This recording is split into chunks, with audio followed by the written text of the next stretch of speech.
righty. Well, welcome, guys. It's so great to see you all for the program today. Discussion with the novelists. Of course, we have the novelist, the writer, Devonte Collins, and we have the illustrator here, Joshua Sheriff. And so Devonte, basically, as I mentioned in some of our text messages, it's going to be kind of like a free flow, just bouncing, just discussion, free discussion. And I do have a few questions, though, of course. But I wanted to get started by asking you, what made you decide to write the novel Vanessa Owens in the Bond of Sisterhood? To be honest with you, sir, I started in fourth grade. I was reading, all of these boring books. They say, that we have to read, mandatory. And, I picked up Harry Potter, and after that, it was over with.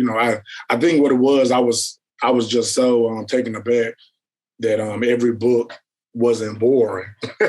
Right. That I had to read. And when I saw that she wrote about trolls, giants, mythical creatures and things of that nature, I was like, man, I haven't seen that. So I was like, man, that's cool. Yeah, I was like, well, what if I make my own, book one day? I had never thought about that. Of course, being 9 years old, you're thinking like, I won't be any of that. I won't be able to do any of that stuff. Mm-hmm.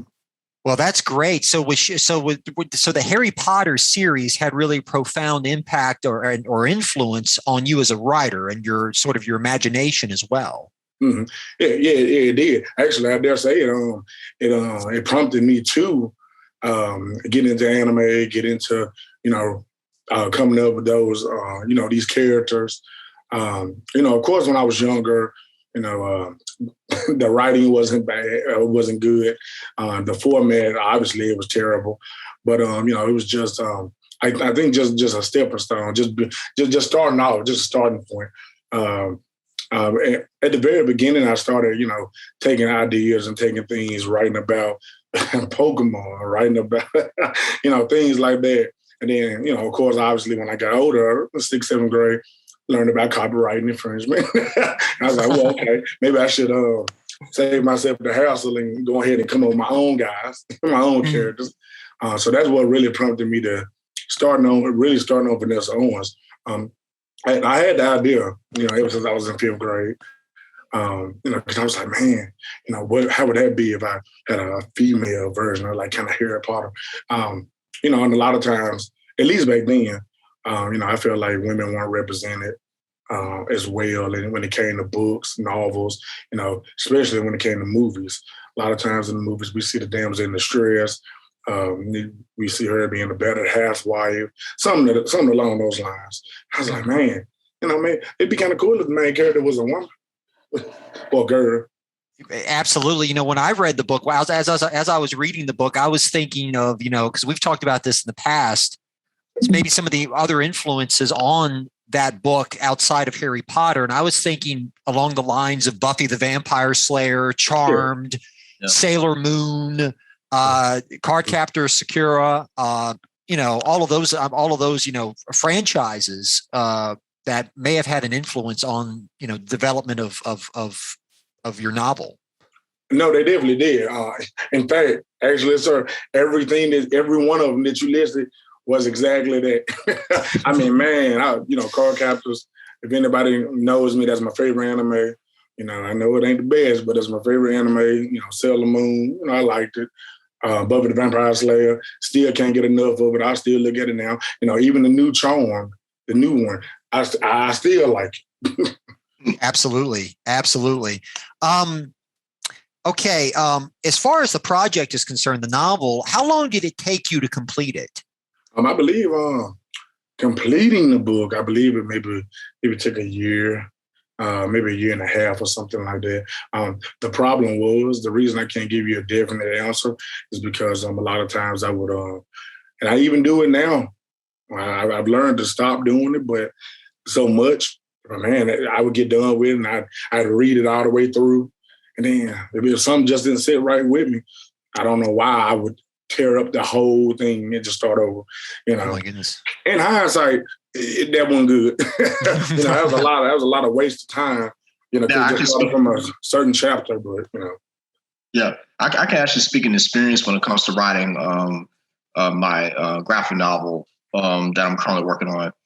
Like, I had different drafts of my script. I still kind of kept the original just so I can, I can kind of like make sure that I'm not losing that information, because you can always like, because I know when I met you, Devonta, you had the book written in notebooks. Yeah, still right? Got them to this day. Yeah, you got them in notebooks, and for my process, I always kind of like write, like take like little sticky notes or like little slips of paper, and I just start writing down ideas. And then if I didn't like something, I just go in the Word software and just kind of change the story as I go. And that also helps, because like when it comes to writing, it's malleable, it can always change.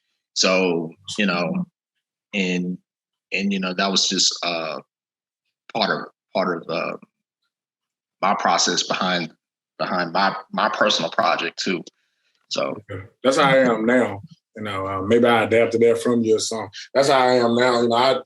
It's crazy for me to just go and just rip the whole thing up.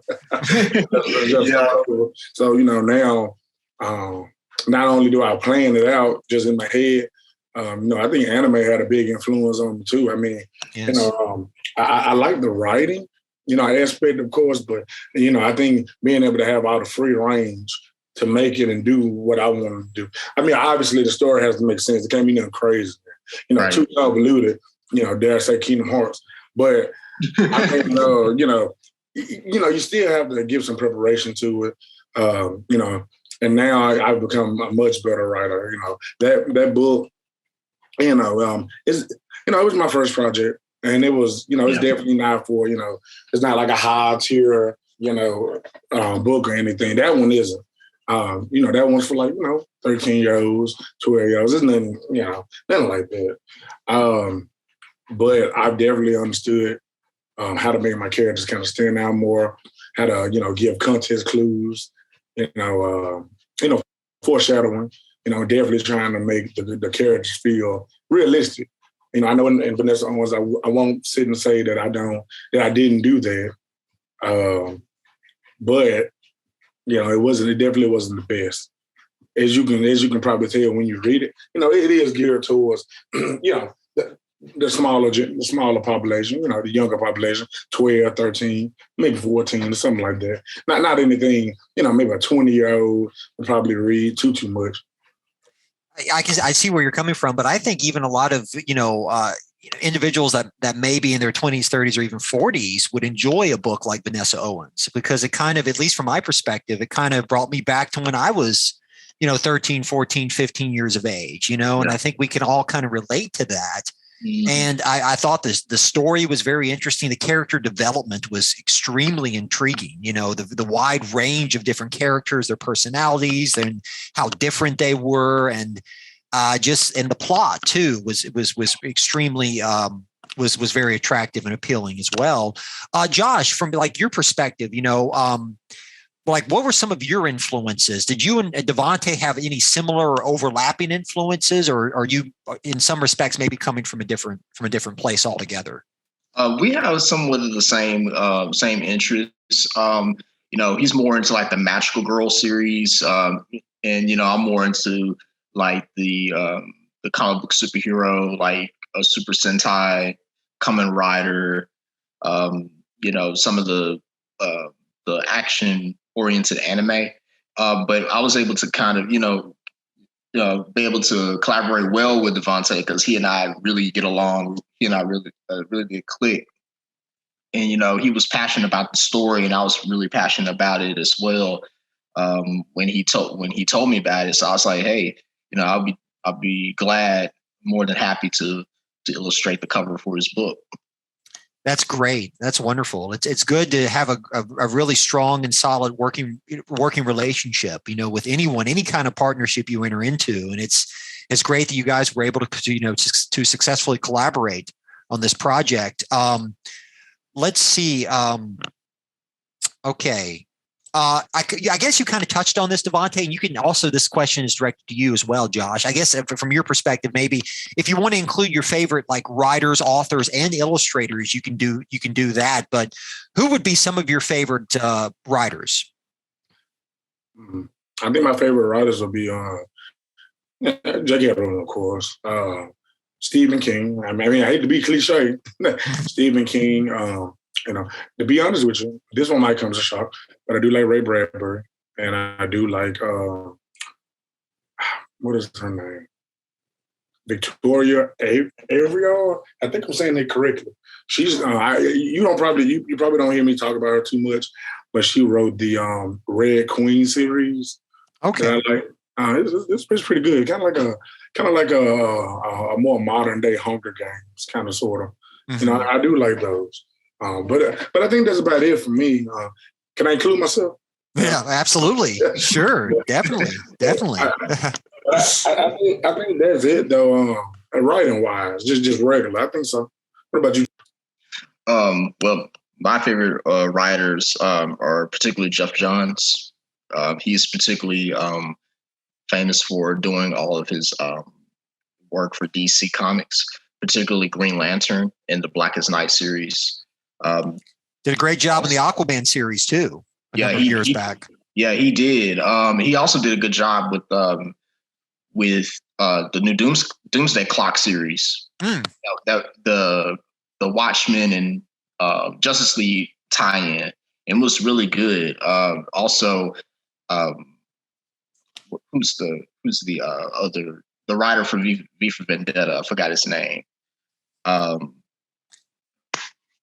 He'll come back to me. Yeah.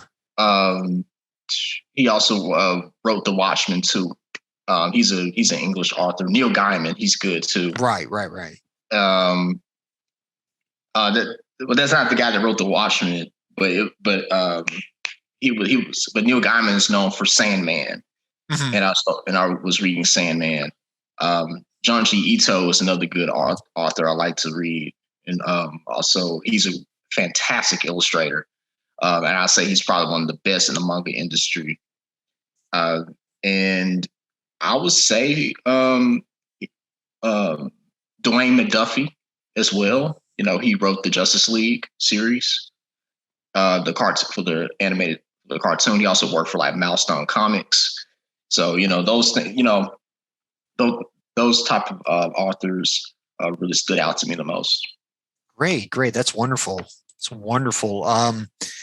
Let's see, Devonta, as far as the Vanessa Owens book is concerned, like I said, I read it. I thoroughly enjoyed it. I really got a lot out of it as well. Would you say there is like a particular moral or a series of morals to the story? How would you identify if there, how would you identify it in that respect? Yeah, the reason what it is, as you already know, Vanessa and Evangeline are, basically the same person, two halves of one whole. One thing that I wanted to take away from that was, and I know that we always talk about it. We always say, don't judge the book by its cover. But one thing I always wanted to kind of just point out to people, some people, a lot of people, they aren't as bad or good as they seem to be. A lot of times, we treat some people like matriarchs, man. Like, oh, man, they can do no wrong. Oh, that's Gundy. Oh, man. But you just never know what they're thinking either. And vice versa. Even though we may look at somebody, maybe not a serial killer, but, let's just say somebody, who's always in trouble. Maybe a kid. It's the same way. We might look at that kid, oh, man, it's always in trouble. But then at the same time, you never know. Something might be going on at home. May not know how to tell how he feels or how she feels. You just never know. Some of us, a lot of us aren't as good or bad as we seem to be. Now there's some people now, but I think that's the moral of the story, honestly. Yeah, that's a great point. It seems like, oftentimes it's wrong for any of us to identify a person as really good or bad. It's oftentimes it's, it's shades of gray, so to speak. It's so a combination of both, and we have good and positive qualities and aspects about us. And we have other qualities and aspects that might not be as good, might be really bad and harmful and destructive, even certain destructive impulses, and I think that's kind of, certainly a characteristic that makes us human beings. And I definitely took that away from, that was one of the things I took away from the story. Also, let's see. Okay. Who would you like to recommend this book to, and what might they get from reading it?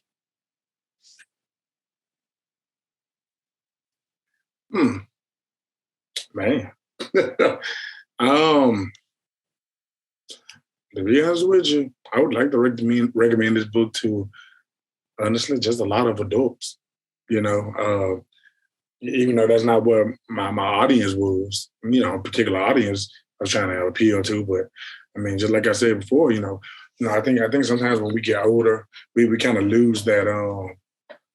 We go to that thinking, just like you said, we're not in the shades of gray anymore. Us just black and white. And if they can take that away from it, I think the world, I think we'd be in a much better place. If we just said and we thought, instead of thinking, oh man, he's terrible, or instead of just thinking that all the time, maybe we should think, man, I wonder what's going on. I wonder why they do what they do, or how they do, things. Why? I think a lot of times, like I teach my kids, not my kids, but my students, the when, the where, the why, the how. How do they do those things? Why do they do it? There's got to be a reason behind some of it. Most of it is a reason behind it. Mm-hmm. What do you think, Josh, as far as the novel is concerned? I mean, what would, from your perspective, be some like takeaways from it? And who would you think would maybe a certain age demographic, a certain certain population? I mean, who do you think would most enjoy reading it or get a lot out of it, I should say? I would say a lot of late teens, young adults will love it. It's definitely good. My biggest takeaway from the story was that it was dealing with supernatural things, and it was also dealing with the shadow, which is like the darkest part of our subconscious. And Vanessa Owens struggles with that, like meeting somewhat of her doppelganger, in a sense where, they're having this sort of push and pull in their relationship, and it's interesting, it's just like, it kind of reminds me of the book, of the book Beloved, written by Toni Morrison. Mm-hmm. How the mother of the, lost her daughter, and then the daughter came back, it's as like some sort of a ghostly apparition. And, and just like, it kind of reminded me of that. It had this sort of like dark tone to it, just like, it's something I can definitely get behind, like something that deals with parts that are unseen, things that are like in the spiritual world in a sense, and that was like, that to me, that really caught my attention. Yeah, I think so too. I mean, that was one of my takeaways from the story as well. And I think it's, as I've kind of alluded to earlier, I do think it's, even though I guess technically, Devonta, correct me if I'm wrong, it would be classified as a YA book, young adult book or novel. I think that a lot of, even I would say, even individuals who might be middle-aged or even older, elderly individuals would enjoy a book like Vanessa Owens and get quite a bit out of it too. I really don't think, from my perspective, I really don't see there being a certain defined demographic among the populace that would enjoy it. I think it's pretty widespread. I think a variety of different people, different age groups, demographics, background, you name it, would enjoy the novel and get a lot out of it as well, because it tells a great story. As I mentioned, the character development is absolutely superb. The supernatural aspect of it, of course, fantasy aspect is great. And I think you can see, obviously, the kind of the influences that you brought up with Harry Potter and the others as well, Card Captors and Buffy the Vampire Slayer, et cetera. You can definitely see these influences kind of radiating from the book, from the story as you're reading it. So I really think that it's one that's, applicable to all of us, everyone. And I think we would all, we would really get a lot out of it. It's a story that we would very much, get a lot out of if we just sat down and took the time to read it. I have a few other questions here as well. Let's see. Okay. Yes. Can you discuss a few of the major characters in the story and disclose if they were based on any real life individuals? Let me see. Honestly, well, Washika. The character itself wasn't based on anybody, but it was just this name that it was this girl in middle school, and her name was Washika. Washika Pruitt. Oh my God. I had never heard a name like that. So I always thought that was like the coolest name ever. I had never seen a name that started with W. At that point. Nobody in particular was based off anybody. Let me see, Polly. I think Polly may have been based off myself in younger years. Not now though. But other than that, nobody was based off anybody in particular. I kind of got their personalities, probably from my favorite anime characters from different anime. I definitely know Polly. I kind of got him, kind of meshed him together from Moroku from Inuyasha. Definitely. Oh yeah, of course. I can see that. Yeah, who else? Evangeline, she probably, now that I think about it, who did I base her off? I based her off quite a few different anime characters. If you remember Genkai from Yu Yu Hakusho, that's one person I kind of got the idea from, kind of her personality-wise. But nobody else, honestly. Nobody else. Okay, yeah. I can see that. I can definitely relate to that. Let me see now. Okay. Alrighty. So in terms of the project, the novel, how did you approach it? And exactly in terms of like your collaboration with Josh, like exactly what did that entail? Is this like if I'm not mistaken, the novel was released in 2017, correct? Yeah. Yes, sir. Like, when did you get with Josh on the project? How long had you guys been discussing it? And what exactly did that look like? It wasn't anything too fancy. We were going to school at the time. It was about maybe about 2015, I think. About 2 years prior. We were just going to school. We were going to Jackson State University. And, I had finally, I had the book published. The book was published already. I actually published it in 2011 while I was in high school. Wow. But I wanted to republish it because, it was a lot I didn't like about it. There's a lot of changes I needed to make to it. So I came to Josh one day after I made my changes in my manuscript. I came to Josh and, I was looking around for, any individuals who could help me, who could make a cover for me. I wanted to try to stay in my little circle. Kind of sort of, because there was so many graphic designers and artists there. So I was like, well, heck, why not help them get their name on something too? Help them out some. Josh, we really did just a lot of speaking, just while we were playing card games. Did a lot of speaking then. What it was, Josh, he did a whole, man, it was crazy. Josh went above and beyond. Not only did he, make it. He did the binding. He measured the binding. Wow. Everything. I had no idea how to do any of it. All I knew how to do was write. Still don't know how to do it. That was the the advantages of having great professors in the graphic design department in Jackson State University. Shout outs to them. Wonderful. What about from your perspective, Josh? Like, how do you remember it? Your experience collaborating with Devonta. Is there anything that you wish to discuss or disclose? Or off the top of my head, I think it was my first major illustration cover that I've done for a publication. Well, actually, I'll say it's not the first, because I know I did illustrate a cover for the Jackson Free Press. That was way back in around that time, 2015. So I was an intern at the time there.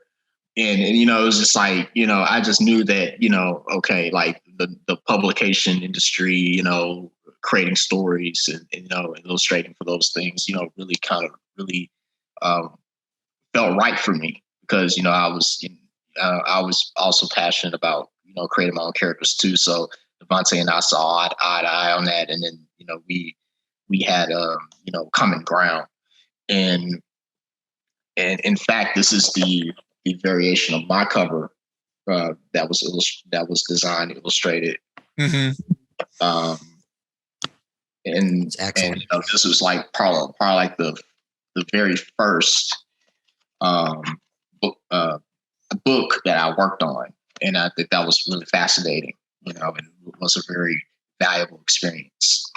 Absolutely. And it's something, it's really something to be certainly be proud about, and a great experience, to have, for both of you guys who have collaborated on this. It's, let me ask you this, Devonta. I know I've asked you this before, but what are do you have any plans or in terms of writing? I think you've already written a couple of other novels that you're planning to eventually release, right? Within the Vanessa Owens series. Yes, sir. I'm actually I've been done with it. I just need to type them up. I'm on the fourth book. Wow. I've been done with it. Just need to type them up. Stop being lazy. I'm actually I took a back seat though with it. Working on my newer books. One of them I would love to send you a copy of it. And it's about 100 and some pages, about 200 pages. I don't even have a title for it yet. But I also, I'm also working on Journey of 1,000 Miles as well. A karate book, Japanese kid. He moves to China. Chinese and Japanese, they don't really have the best relationship. Mm-hmm. So there's a lot of friction there. With him trying to learn martial arts, his mom doesn't want him to, not only because she believes that, he's just beating up on people, but she also doesn't, because obviously, the Chinese that are trying to teach him it. So she's very wary about them as well. I do plan on going. I need to stop being lazy. I do plan on going ahead and just typing them up. There's no reason to. No reason to, keep just putting it off. They're already there. You're probably also wondering too why there are 2 or 3 different covers for the book. Now, like I said, the first one, that was the one from back then, and then the second one is Josh's. The third one, I got somebody else to do it, but it was only because I'm trying my best to try to appeal to different people, because I feel like the current one is really colorful. Like I said, I was trying to appeal to the younger kids, and the one that Josh has, that Josh made, I feel like it'll draw, individuals such as ourselves and our age group, because it's like his is more of a mosaic kind of feel. I don't know if that's the right term for it, but it's still amazing anyway. It's more of a mosaic kind of feel. To me, it's almost more of a Gothic feel. Look at it, and it's almost like there's a Gothic quiet quality to it, which I love, by the way, and I'm sure a lot of other people do as well. Let me ask you this, Devonta. I saw on Amazon, you have another book cover that's on display for your book. Mm-hmm. And was that the original book cover, or which one is it? Which one is it? Is it the? It shouldn't be the one with the gray background. No, it shouldn't be that one. What is it? The one with I think if I'm not mistaken, it's like a white background, I believe. a white background? Let me see. It may be the gray background with a more realistic. Okay, that's the one. Yeah, yeah, that's the original one. Oh. We don't talk about that one. No, we don't talk about that. I won't talk about that. No, don't worry about that. The only ones y'all need to worry about is the one Josh made and the current one. Only those. Those are the only ones that are supposed to be in circulation. I pulled the rest of them. Oh, understood. All right, let me see what other questions here I have for you. I typed up a few questions, 15 in all. Okay. Okay, yeah, I've already asked you about future projects. Now, in terms of that, are there other future projects that both of you guys are thinking about? You've already initiated or started, or you're thinking about starting? Mm-hmm. Not at the moment. Mm-hmm. I guess in your case, Devonta, it's just, you basically have everything planned out. It's just kind of putting pen to paper, so to speak, right? Yeah, that's how it is with me. It's just ever since I moved, I've been having to do other things as well. I'm also, band director at the school now too. Oh, wow. Yeah, so it's a lot on your plate. Yeah, so basically I live at the school now. Monday through Friday, I'm up there at 6:50. Don't leave till 6. That's about right. My goodness. Wow. Let me see now. Okay. Okay, here's a good question. In your opinion, what does it take to become a superb writer and artist? Is it something you gradually develop, or is it a gift or talent you're born with? I mean, of course, I want to still say, of course, you can gradually give it, of course, obviously. I don't know, honestly. I think it may honestly be a mix. It may be a mix of what you were exposed to when you were younger, because a lot of times, when we get older, we get set in our ways. A lot of times, it ain't just grandma and granddad no more. Right. And when you're younger, you're more impressionable, right? Mm-hmm. Things that you grow up with, things that you see and observe in life and experience and feel and touch. I mean, it really leaves a lasting impression on your psyche. And sometimes it will lead to whatever or whoever you end up becoming as an adult. Yeah, of course. It's all formulated, or it's all basically created as a child, and it just kind of evolves from there. So if you have that good basic sound foundation of learning, of wanting to learn, wanting to engage in a variety of different activities and endeavors, an interest in just everything, whether it be mathematics, science, history, the arts, whatever the case might be, chances are if you have kind of a yearning to learn and a strong intellectual curiosity, you're going to develop and hone these skills that you have, and you're going to have more tools in your toolbox, moving forward. And then you might have certain hobbies that you pick up as a result, maybe playing a musical instrument, or that hobby might turn into a profession. Yeah, if it's something, or being, a writer or an artist, So I think you're right. I think it's a combination of both. I do think that, it does take ability, it takes skill, it takes talent. But at the same time, I think, hard work, dedication, perseverance really can take the place of, or supersede that of someone who is certainly talented, but doesn't necessarily put forth his or her maximum effort in whatever it is they're doing. Of course. I mean, you can't go around, just because it's the same saying, faith without work is dead, Yeah. You can pray all day that I'm going to be this and this and that. I know it's not necessarily the same thing, but come on, you got to put in some type of work. It doesn't work like that. But you also have to just go ahead and get up and do what you got to do. Because a lot of times, people, they'll ask people, and they'll be like, oh, man, that person got lucky. Mm-hmm. I know they did. Now, you can, of course, you can be blessed, of course. Yeah. But you ain't getting lucky. What it is, the opportunity was going to present itself regardless. Just the question was, were you able to, reach it? Reach it or whatever. Prepared. Yeah. So you see, it's just an example. I couldn't be going up here applying for this principal position And I know that it requires a master's now. And I ain't got no master's. You know, it don't make sense. You know, of course I ain't gonna get it. You know, but or it was a slim chance I'm gonna get it. You know, these opportunities, they always come. They always come up, and they're gonna keep coming up. You know, that's why I tell people just you know, why wait on it? If you're trying to do something, man, just go ahead and do it. Because you're gonna waste the same amount of time. Not waste, but you're gonna use the same amount of time. It's just like you need to go back to school, and maybe you want to go back to school, get your master's or something. Okay, why wait? Go ahead and do what you got to do. You're going to still take a year and a half, 2 years anyway. Right. Might as well go ahead and do it. Yeah. Go ahead and get it over with. I mean, it's still going to take the same amount of time and investment on your part. It's just if you keep putting it off, you're just going to be a little older.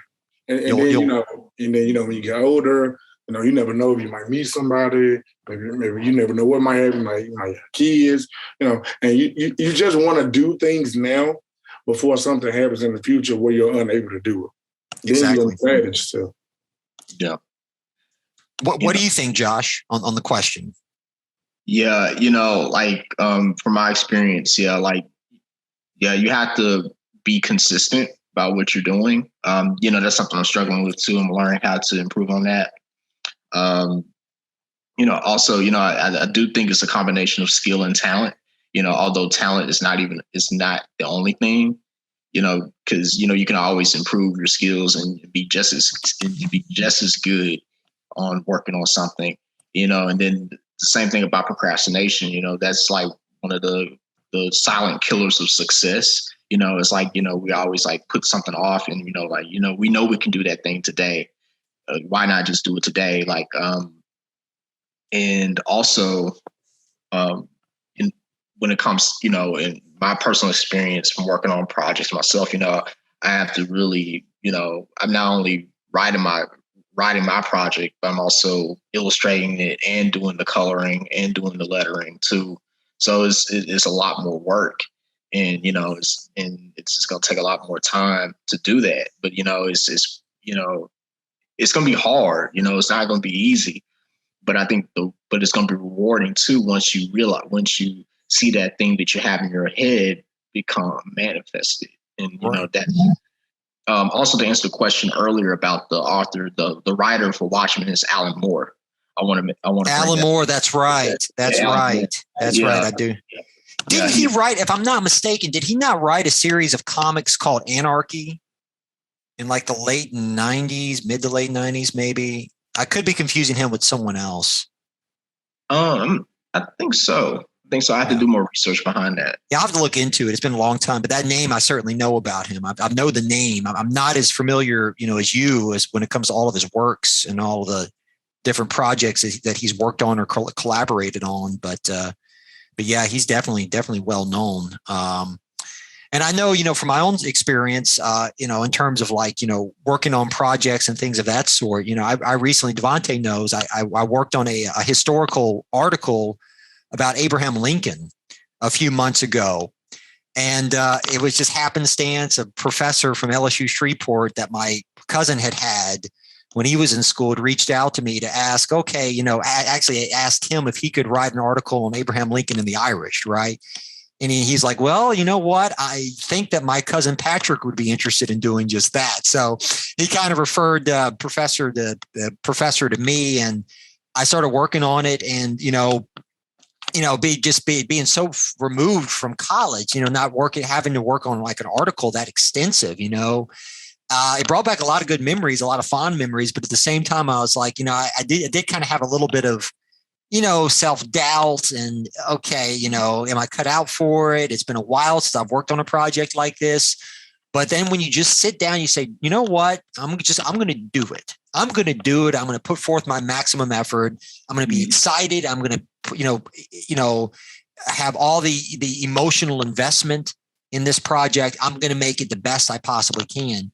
And it really was therapeutic. It was exciting. It was therapeutic. It was just an exhilarating experience. And I'm sure that's, you guys kind of had certainly on a much broader scale, much larger scale than just an article that consisted of, 6 pages. But I'm sure that it's pretty applicable to other projects that one might be engaged in, whether it's artwork or writing a novel or whatever else.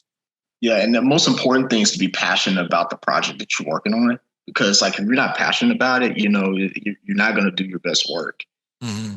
And then I think that's very important. And then going back to Devonta about the luck thing, it's all about just being prepared for the opportunity to present itself, and then you also got to position yourself to receive that, a blessing, and then just be open for it, and then that's definitely a thing, and I know your passion of Patrick is history.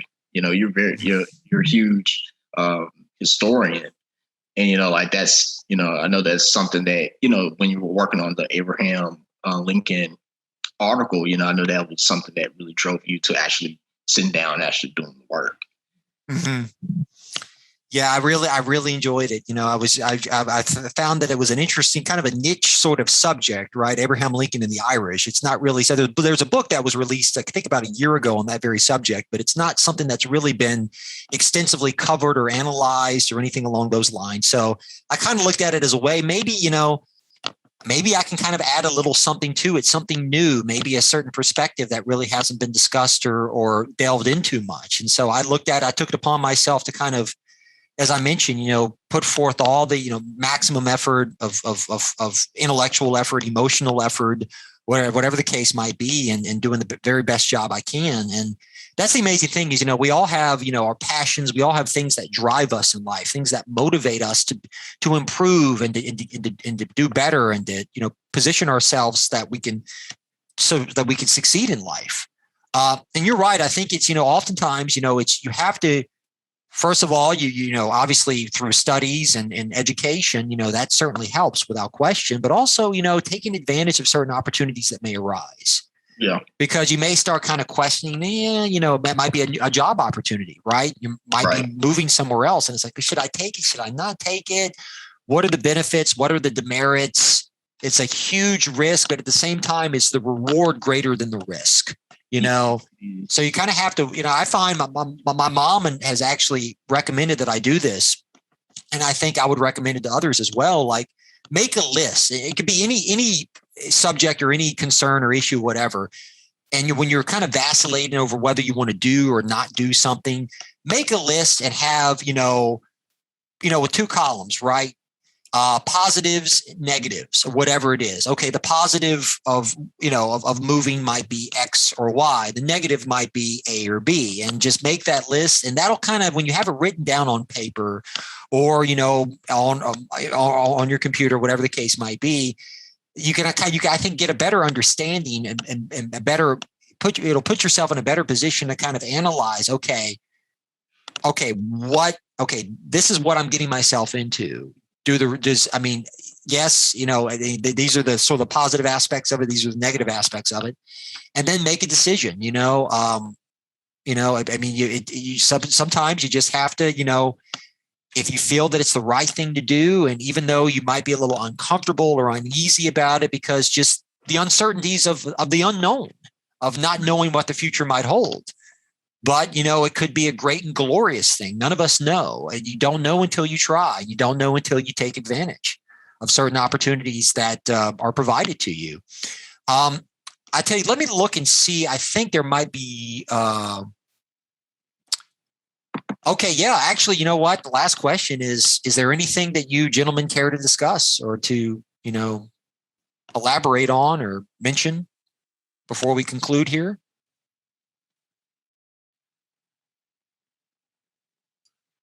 I think it'll just be going back to what I said before. Just making sure that we're actually, taking these chances.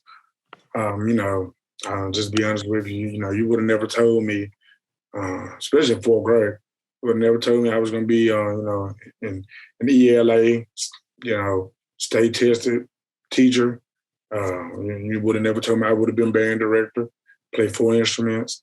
You would have never told me I was going to be an author, and in about a year, about to be a business owner. You would have never told me. Well, but I mean, like I said, you know, you got to take these chances. You know, you can sit all day and be talking about all these cons, but I mean, you got to think about it. Like, are my pros outweighing my cons? Besides, you got to ask yourself too. A lot of times when we make those lists, it's good to make those lists. But a lot of times we make those lists, most of those cons, sometimes, not all the time, but most of those cons, they're the same cons. They just cons that we just made up. They're the same thing that is going on where you at now. Oh man, rent might be higher over there. Well, hell, rent going up over there too. exactly. But sometimes we just gotta really just sit down and think about that. But I really just want people to just take these chances because you're not gonna get better. You're not gonna do anything you need to do. You don't just go ahead and just get up and do it. You can mull about it all day long. I ain't got as much saved up. I ain't saying go out here be no food now, but I've known people, to move $700 in their pocket. I ain't saying be no food now, but I'm saying, of course, have your job lined up. But they knew what they were doing. They calculated. They knew what they were doing. So you can do it. And I know some of those people, they make it $100,000. It's just crazy. Like, it's just absolutely it don't make sense. There's no reason. Like if you're unhappy where you're at, or heck, honestly, not even unhappy. If you're happy where you're at, something wrong. Because you can do so much more. Because a lot of times that's a great point, Devonta. Complacency sets in. Yep. Because you feel like you've reached your maximum potential, right? And there's nothing there to challenge you. You feel there's nothing there to challenge you, and you fall into this comfort zone, this comfort level. Mm-hmm. And it's almost like a defeatist mentality. It's like, I've vanquished all my enemies. I'm the winner. There's nothing else for me to accomplish. Yeah. Just live life with no sense of purpose or dedication or anything, no sense of direction. And then if you're fortunate to live a long life, 75, 80, 85, you might look back and say, darn it, I had an opportunity to do so much more and to contribute a lot more. And I didn't grab the proverbial bull by the horns and do just that. Because complacency sat in. And oftentimes you kind of tell yourself, well, you have these notions that you try to, kind of reinforce these certain notions about you, about yourself. Okay, well, I know what I'm capable of. I don't have to pursue this. I don't have to do it. I know I can do it. So why even attempt it? And it's like you're limiting yourself when you do it. Sure, you might know that you can do it, and you might feel like you're 99.9% sure that you can accomplish whatever a certain goal or feat might be. But I think it's still appropriate and advantageous for you to go forward in doing just that, in accomplishing that goal. If it's something that you really want, such opportunity may never come again. I mean, look at the situation with COVID, the hardship that we've experienced through it, through almost 2 years now. I mean, look at the lives that have been lost and ruined and it's destroyed, the devastation, demoralization, the decay that has resulted. We're fortunate to be, right here, right now, conversing, all three of us, having this discussion, considering others who unfortunately aren't as fortunate, aren't as lucky. And COVID's just one aspect of it, just one example. There are other things as well, and that's true. I can even bring up another point about the opportunity thing.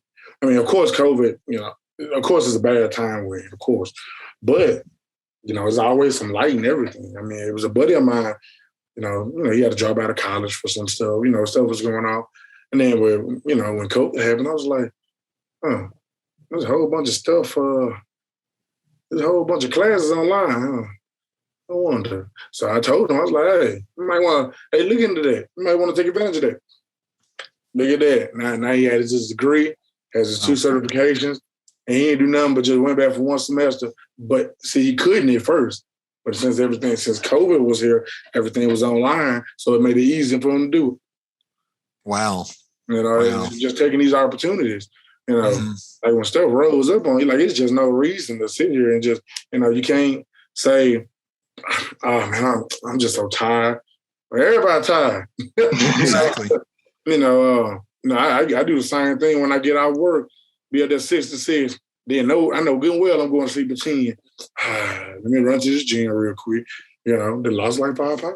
but still, don't nobody care that you're tired. Everybody tired. It'll be all right. Because you got to think about yourself. Think about your future self. Is your future self going to appreciate what you did today? Yeah. Or didn't want to do today? Yeah. Absolutely. Great point. So Josh, is there anything that you would like to add to it? To what Devonta just said? Yeah, COVID really affected a lot of things. There's a lot of divide with that, with the mask mandate and the vaccine, whether you get vaccinated or not or whatever. But I mean, like I said, you can either concentrate on that and just kind of like be scared and be afraid, or you can just really use that time, that extra time to really go in and just be like, it was really like just a way to, COVID was a kind of a blessing in disguise, because it kind of helped me really do some soul searching and figure out, what it is that I desire to do. And, I'm making plans. I'm making that into taking those ideas that I had and putting them into action. And like I said, we're like Devonta said, everyone's tired. It's just like you just have to muster up that energy to actually, do something that you want to do. It's like, because one thing I don't understand is that you want to do something, but then you put it off. You want to do something, you're not taking advantage of the time of go ahead and just doing that thing that you've been always wanted to do. And then COVID was that opportunity to be like, okay, maybe I need to get away from this job. Maybe the job, shutting down. Maybe it's a good thing for me, so I can focus on things that I need to really do. And then, just being able to really focus on yourself is also very good as well. Absolutely. Well said, both of you guys. Well, I appreciate the time. I really enjoyed this discussion. I think we covered a lot of ground. It was very interesting and insightful. It kind of transcended, as I suspected it would. It kind of transcended, just a discussion about one novel, or a discussion about the writing process in general. I think it was a discussion about life, about what's important in life, what matters, work ethic and dedication and anything that you pursue in life. And I'm just so blessed and so thankful to have had the opportunity to have this, this session and this discussion with you guys. And I really hope that we can do it again some other time. Oh yeah, most definitely. All righty. Well, you guys, I appreciate everything. And, I know the Jackson Hinds Library System is thankful for it, for us to have this opportunity with the former employee here, Devonta, and current employee, Josh, and myself. So anyway, with that being said, thank you for your time, gentlemen. Have a great afternoon, and look forward to seeing you again soon. All right. Take care. Bye-bye. Y'all take care. Bye-bye.